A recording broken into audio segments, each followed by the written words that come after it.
this game ends up going the distance here, simply because...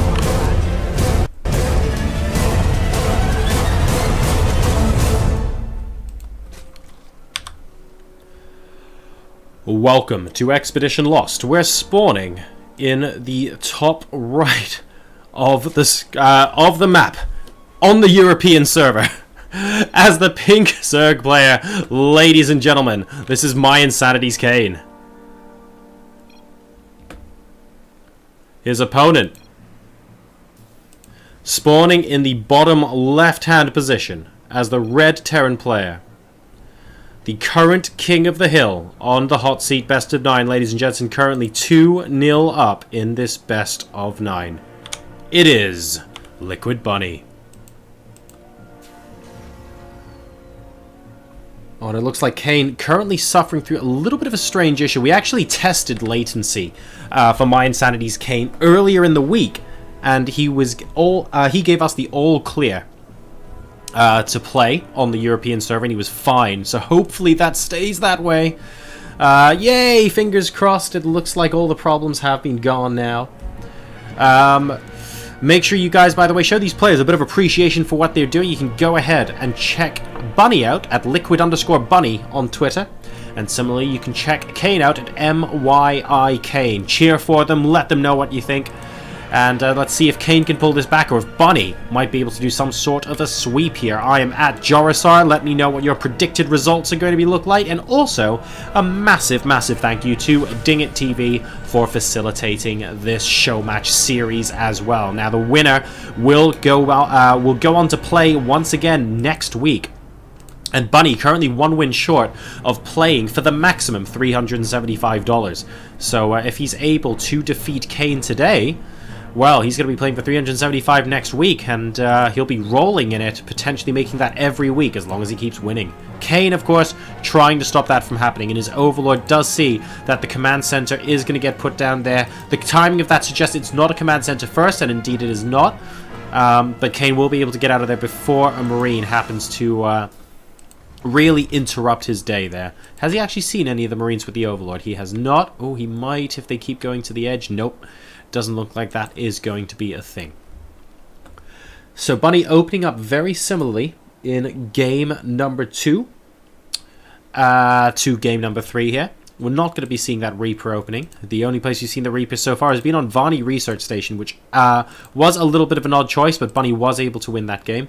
I love how he's being very proactive with these two Marines, sort of moving out across the map to see if there's any chance he might be sniping off an Overlord or two, and unfortunately didn't quite go far enough to spot this one, but there is a chance if he went straight for it, he might have been able to kill it off. So I like how active Bunny is being with these Marines.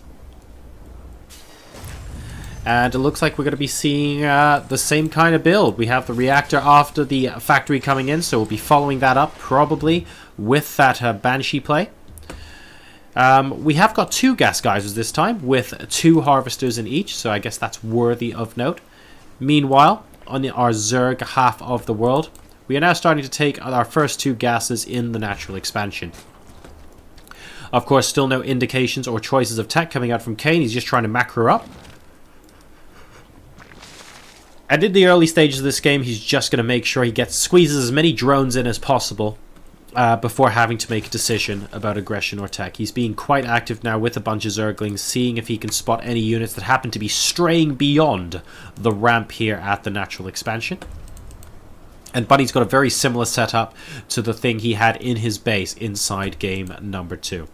We've got some Hellions popping out now, and we can see the starport coming as well after this Marine completes. We're actually going to have a second Marine, another Marine come out here, so it's not prepping this starport, by the way, with a tech lab straight away. So this might not be a Banshee play at all. We could simply see a medevac come straight out of here from Bunny. And that is what we see. So we've got Hellions. So, okay, so this is going to be a Marine drop with Hellion support, guys. And we're going to wait to see if we can get 1 or 2 of these medevacs in with this as well, to try and put a little bit of pressure on the 3rd base location. So 3 games and 3 different opening strategies coming out of here from our team Liquid Terran. Kane has yet to win a game against any of them, though. He's got a little bit of pressure on now, I would say. And this time around, well, the Roach Warren is on its way, and it's about halfway done inside this wall. As you can see, the double Evo chamber is complete, and the wall is out. But Bunny is actually going to be using a medevac full of Marines, so he'll be able to bypass the wall and go straight into the main base if that is indeed what he wants to do. Potentially distract the Queens here and see if he can run in with the Hellions to try and pick off as many of these juicy drones as possible inside the natural expansion. We'll see if he can do it. And oh no, they actually just waltzed straight in. That's a disaster for Kane. This is not what he needed at all, and this might actually straight up just be a quick game 3. It is indeed, and dear oh dear, he did not need that. That was a moment of madness from mYinsanity's Kane there. There's nothing else that can be said about that, and Liquid Bunny, very, very deservedly, takes the victory in game number 3 to move 3-0 up in this best of 9 series.